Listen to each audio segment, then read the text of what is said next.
Introducing our international officials for this match. First referee, Mr. Adrian Tabanyag.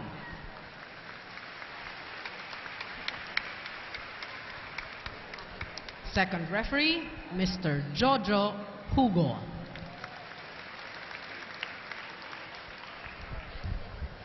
Let's call on our starting lineup for our Lady Stags of San Sebastian College. Wearing jersey number 2, Elaine Cruz.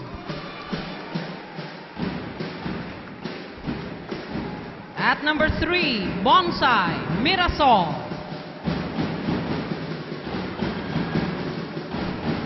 Her best setter with jersey number 10, Bamsi Belen. Our most improved player with jersey number 12, Joy Benito. Our best scorer and their guest player with jersey number 7, Jeng Boli. And their guest player, team captain and MVP of the conference, number 11, Sue Roses. Libero, number 8, March Pepito. Head coach, Mr. Roger Gorayev.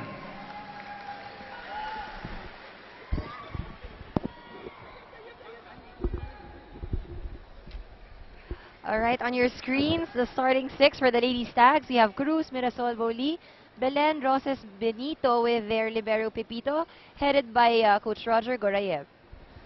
Calling on our Lady Tigers from the University of Santo Tomas. Let's start off with their setter, jersey number 1, Rhea Dimaculangan. At number 2, Angge Tabaquero. At number 10, Micah Ortiz. Guest player with jersey number 15, Michelle Carolino. Guest player with jersey number 5, MJ Balse. And their team captain, our best attacker, jersey number 8, Aiza Maizo. Libero, number 6, Jek Curato. Sitting in for head coach Shaq De Los Santos is assistant coach Villette Ponce De Leon. Good luck to both teams. There you go, the starting lineup for these two finalists. The finals, of course, it's UST going up against the Lady Stags of San Sebastian. And the girls right now are giving out balls to their fans. And hindi kaya tayo mabigyan ng mga bola. Makisalo tayo ng bola.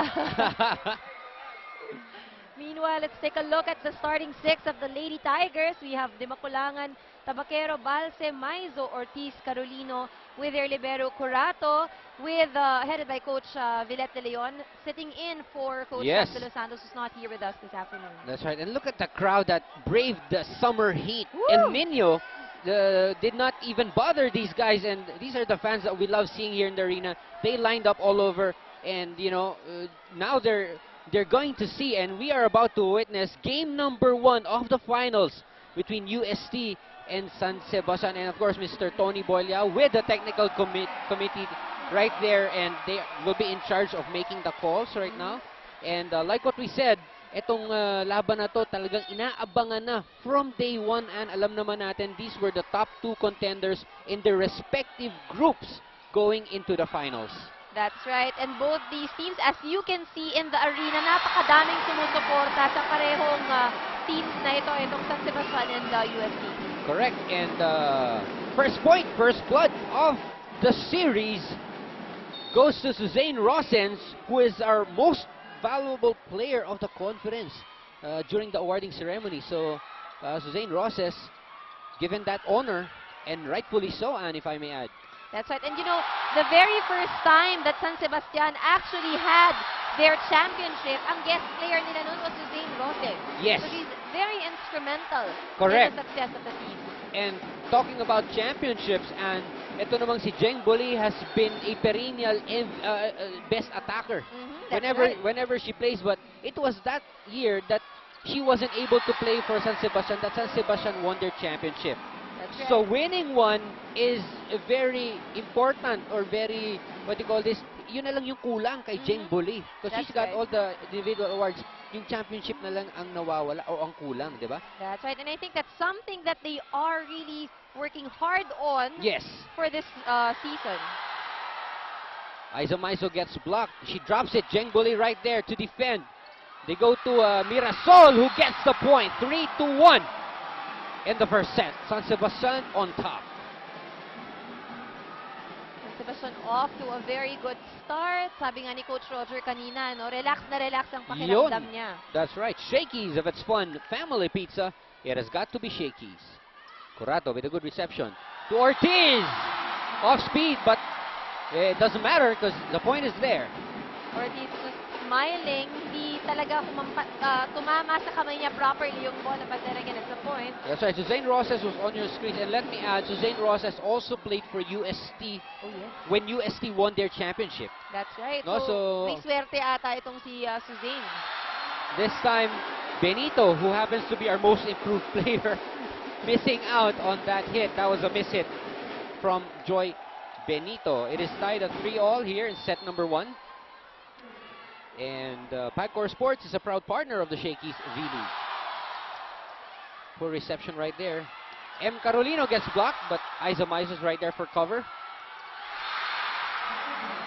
We're seeing quite a few attack errors early on here in set number 1 from both teams. Aiza Maizo, also an awardee as our best attacker.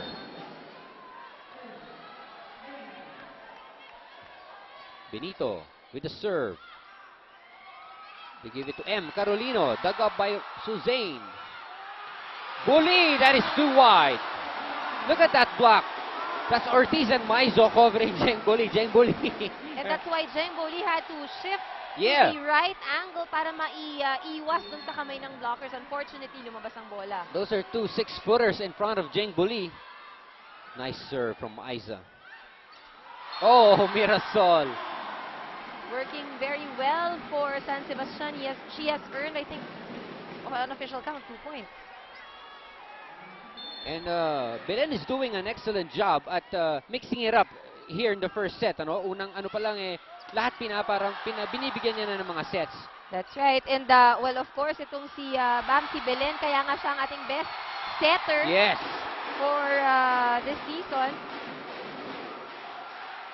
So talagang star-studded, no? At saka multi-award awardees itong nasa lineup ngayon ng Lady Stags. Mikasa, the official ball of the Shakey's V-League.